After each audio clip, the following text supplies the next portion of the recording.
Yo, this is Trav with Trav Sports Bag. I'm back at it with you again today, and you see Bias, so you already know what's going down with the boxing thing. But you can also see we do have a guest.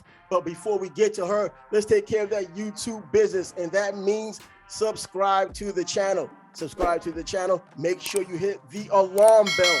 That makes sure you can get every drop as we drop them. So make sure you do that as well. We're not just a boxing channel. We are a sports channel. And in addition to being a sports channel, we also want to get our first 1,000 subscribers. So make sure you hook a brother up with that just as much, because I want to have a large sports community. I want to make sure that we can interact eventually. So now, with that said and that done, let me introduce to you not just Bias, he's boxing, but Merciless Mary McGee, former women's champion from Gary, Indiana, representing big time where Tony Zale made himself famous. Yo, what's going on? What's up? How you doing? Thanks for having me on. Oh, absolutely. We love having you on. You're our first boxing guest. So yeah, I'm the first. The first lady. Guest. So no matter whoever comes after you, whoever comes after you can't say first. So Bias, you found her. You tell us what you want to know about her. Well, I just want to say the couple of times I met you, Mary, you're very personable. You're a great woman, not only in the ring, but outside of the ring. And I appreciate you taking the time to come and join us. And we would just like for you to share what you got going on. Well, first of all, I would like to thank you guys for even wanting me on here, because I'm the type of person where I'm very appreciative when people want to get to know me or like me or give me kind words, because people don't have to take the time out of their day to do that. So that's one. So thank you, and thank everybody for listening. But what I'm doing, I'm making skits. I'm sure you know that. Yes. And I'm planning to come back to boxing right now. Yeah. I got plans on the comeback.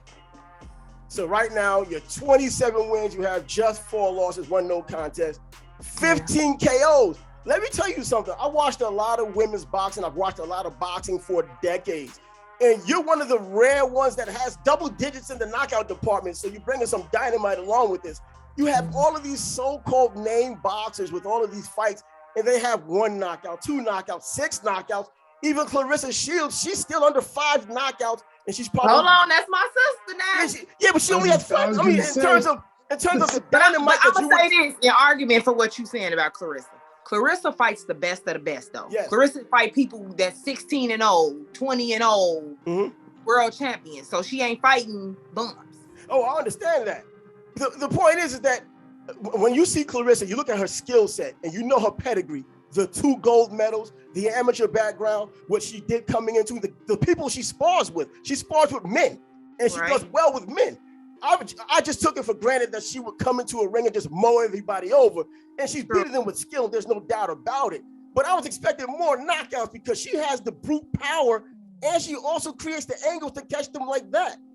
So the thing that people outside the ring don't understand that is when you're in the ring with somebody who is trying to survive or they're trying not to be knocked out, they're harder to knock out. See, when I fight girls, they look at me, they think I'm cute and probably think I ain't about nothing. Then they get surprised with my power. See, like you said, people expect Clarissa to have power. So they kind of protect themselves from it. So they get a little reckless with you and they get KO'd. Yeah, people probably think they're gonna knock me out or something. Yeah. So what's the deal? What made you want to box? There's basketball, there's other sports, maybe even jiu-jitsu. You know, boxing is a grind, especially with women. Women, you know, they're typically not the type you don't think they're gonna get in the ring and really put on a great show, or they may just be more defensive. Women seem to be much more offensive than even the men. So you saying what's the first instant that made me want to get in the ring? What made you want to get into boxing? A boy. A boy. I was following a boy to the boxing gym. He was cute to me. Yes. And I was a cheerleader at the time. He was like, I'm finna go to the boxing gym. I was like, we ain't got no boxing in Gary. He was like, yes, we do. I said, well, I'm going with you. So I followed him to the boxing gym, but the coach was like, can't no girls be up in here. I was like, well, I want to box then. He was like, no, you don't. I was like, yeah, I do. So He let me box, but 3 days after I was there, he put me in the ring and I got my ass whooped. Bad. Real bad. And that rose my competitive side that made me be like, I'm finna get in shape so I can beat up them 2 people that beat me up. So that's kind of how it started. Were they girls? One was a girl, one was a guy. Wow, your introduction to boxing was a rough one. Like most people who come into the sport, you know, I did a little bit of boxing. I actually trained boxers as well. I was a boxing manager once upon a time, so I know the back end story of a lot of boxing. Coming from New York, it's like a rite of passage, anyways. But as you were saying, you know, you're from Gary, Indiana, so that means you're in the Chicago area. Do you go to a gym in Chicago or do you stay in Gary? I stay in Gary. I started out training here in Gary, and I go to a gym in Hammond Boxing Club. That's my home gym. I go to gyms in Chicago to train, but it's only so many that I can go to or allowed to go to.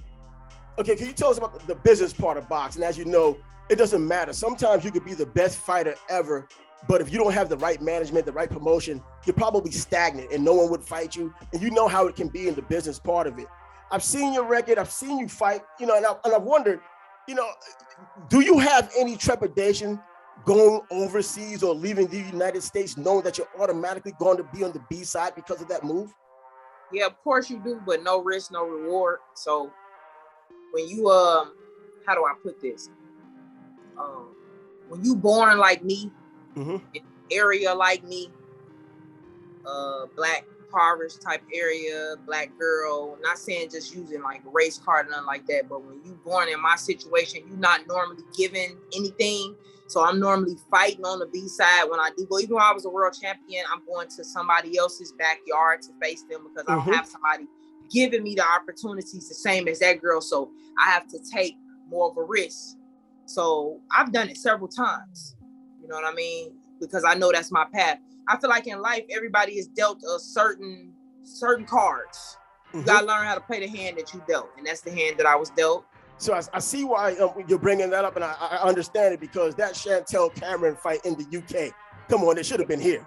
It should have been the United States with your own people behind you and whatnot. But even still, you know,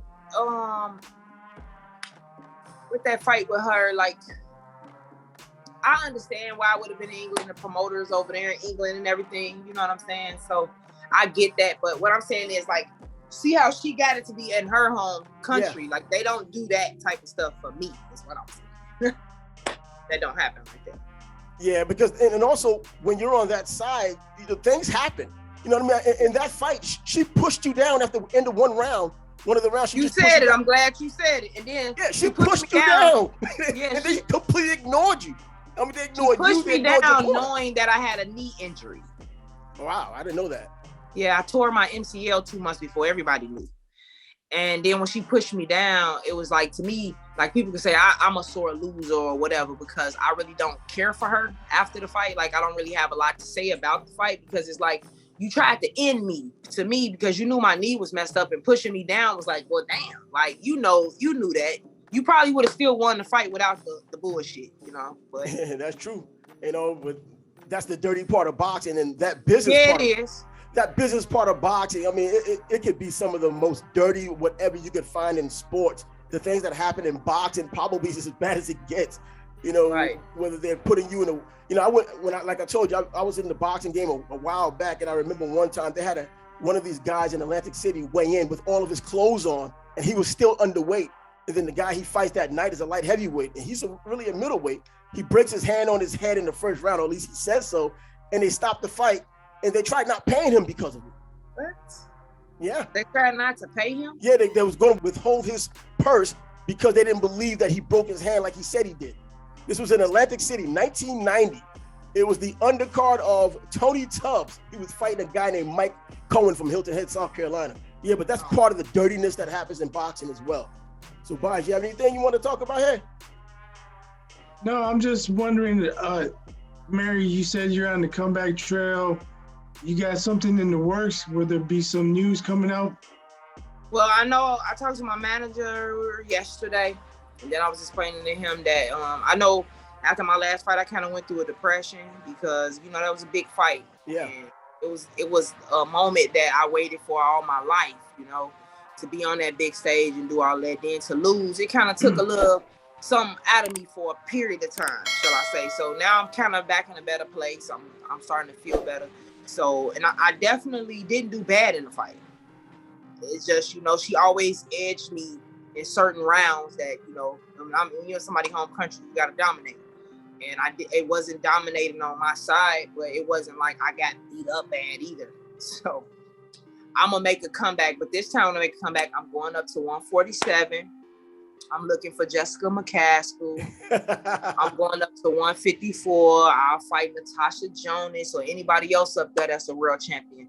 But at 147, the only person I can think of is Gaskell. So, you know, that's who I want to fight. So you're saying you want all the smoke? All of it. Anybody at 147 or 154, yes. Yes. Yes, I do. Well, do you think Jessica McCaskill might have come into her own? All of the sudden, she beat Cecilia Brækhus twice, and she did it relatively easy. Cecilia Brækhus. Now, let's talk about that. Rick Ramoff said that Cecilia Brækhus was old. Rick said that. She is old. I mean, he said that when Jessica fought her. Now, Jessica's on her way to 38. Yep. So if you gonna talk about Cecilia, it's the same. You feel me? Yeah. It's the pot calling the kettle black. So you should be able to handle that business if you get down to McCaskill, because she talks a little bit, as you probably know. You know, she talk. Yeah. No, she don't. Rick do. Oh, okay. Well, Rick McCaskill does all the talking. Oh, okay. I know I saw a little press conference, and you know, she was saying some Mr. things there. You know, the investment banker. Right. No, that you know, he do all of that. They don't, you know, they don't really like me at all. Probably hate me. Well, you'll get your opportunity. Speak on that? Because at least yeah. Can you speak on that? Why the dislike? Okay. So I used to spar with them back in the day. Used to go to the gym, me and them used to work out. So when I was making a comeback before I got the world title, I seen Rick in the gym, but I didn't know who I wanted to go with. Him or Brian, I'm shocked. So I was talking to Rick at Sam's gym one day a few years back. And I was like, yeah, I might want to work with you. Think about, you know, having you sign me or whatever. This is before Jessica even got her title. And then he was like, yeah, you know, that'll work. He was telling me what he can do. But then he was like, well, Jessica finna fight for the WBC against Erica Farias. And he was like, so I don't have no fight for you right now, but I can get you a bare knuckle fight. Instantly turned me off. I'm too pretty to be getting hit in the face with somebody's bare damn knuckles. So I was like, huh? And that wasn't what I was looking forward to do. I'm a professional boxer. Not nothing saying there's nothing wrong with bare knuckle. I don't want to do it. So not right now, I don't. So I was just like, nah, I really want to fight. Even if you'd have told me I can get you a little local fight, I'd have took that over some bare knuckle. So when he said that, I got to talking to Brian. Brian was like, I can get you 2 or 3 fights, and maybe the third fight could be a world title fight. That sounded more like the road I wanted to go on. So I went with Brian. And respectfully, I told Rick, I was like, yo, I just decided to sign with Brian. I thought I'd let you know, because I didn't want nobody to be wasting their time. After that, he just started acting all fucked up, saying subliminal stuff about me, and I'm fun. So when he got started with the jokes, I got started too, but you ain't gonna make me stop. So that's just how it went. And after that, it's like they really couldn't stand me. I kept calling Jessica out. So that was probably part of the issue. So what do you think of your chances of getting that fight with all of this animosity there? 50-50. Yeah, because they try to freeze people out. Now, if the money's right, everybody comes together. But when they have the advantage, they'll probably take this personal and skip around you and make you wait. Me and McGaskill. Yes. Me and McGaskill could sell the whole Midwest out though. That's the difference. That's what I'm saying. We've been beefing. We've been beefing for 3-4 years now. We can sell this whole area out though. That's the difference. Right. It's not, but whatever, everybody don't want epic fights. Everybody don't want legendary shit. I do. Fans do. Fans want that. I do. That's why I went to South America and fought in somebody's backyard. That's why I went to Holly Holmes' backyard and fought.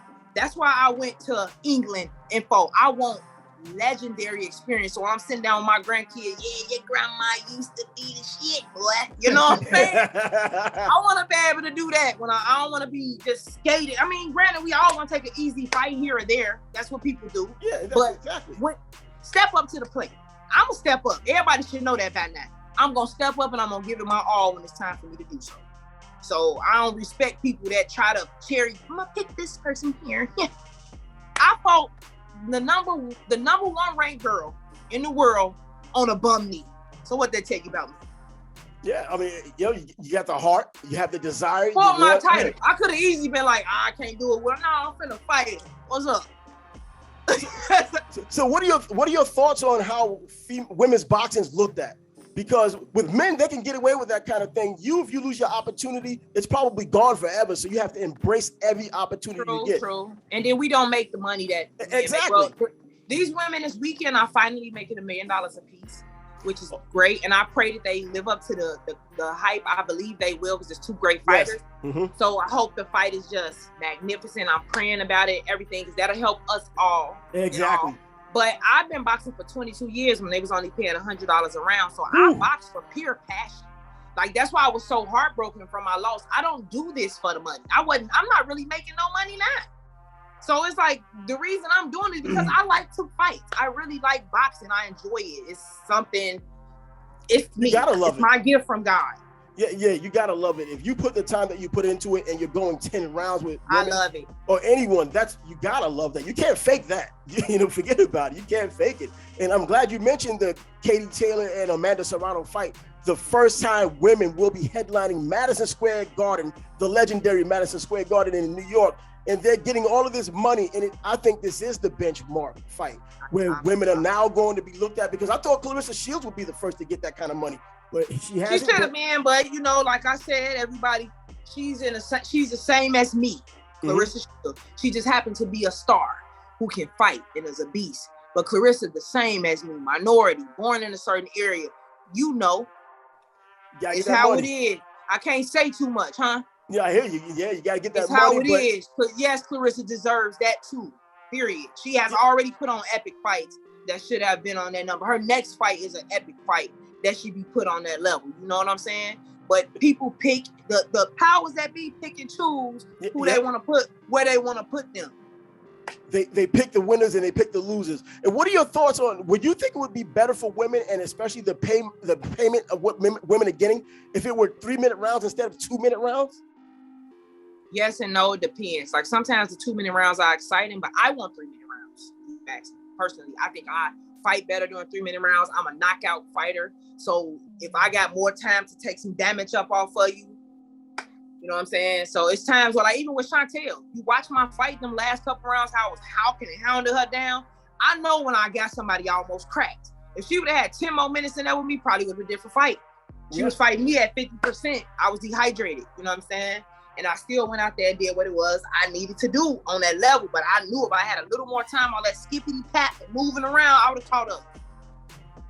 Do you have any closing remarks, Bias? No, I just want to say thanks for coming on, Mary. It's great speaking with you. Look forward to you and coming back into the ring. Wishing you nothing but the best. I have so much respect for you. Thank you told your story about how you went to South America, England, Holly Holmes' backyard. I mean, how anyone cannot respect that seriously would be beyond me. But best of luck to you. Take care. And maybe I'll visit you at the gym one day. Yeah, come see me. I was going to say that. Come see me. You right here. And we can do this again one day, y'all. Yeah, we do it again. We can do a longer one or something. Yeah, when you win your belt, you'll come back here. So we'll be right there waiting for you when you win your next title. Yeah, I got you. This is Merciless Mary McGee out of Gary, Indiana, the home of Tony Zale, Michael Jackson, and her. Come on, don't look at Michael Jackson like that. But Tony Zale, Michael Jackson, Mary McGee. Merciless Mary McGee. That's what it's about. So I done made a name here. No matter what happened from this point, I done made his. They're going to have a sign up there that says Merciless Mary McGee, the home of Gary, Indiana is where it's from. So I'm glad that you joined us right now. I'm glad she's our first guest on the boxing segment of Yo Trav Sports Bag. I'm more than happy to have her with her. I'm also happy to have Bias, of course. If you see Bias, you see boxing, but now you see a guest as well, so you know it's serious. Thanks for joining us, and we'll catch you on the next episode. Until next time.